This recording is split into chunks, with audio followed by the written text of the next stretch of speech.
Hang on. We're diving into a big project to replace an Arvada treasure. As you can see, patchwork on the roof is never ending. The pump system is so old that parts have to be manufactured just to fit the old system, and the subground heating and ventilation has to be replaced.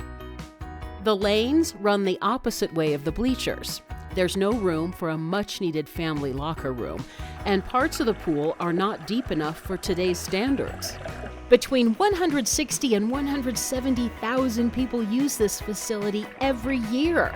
The Meyers Pool building has served the community for 40-plus years, and with increasing maintenance cost, it's time to take a deep dive into its future. It's simply time for a brand new Meyers Pool. The City of Arvada, Apex, and Jeffco schools are in a partnership to make that happen, and we can't wait. In the meantime, the current pool will remain open for business.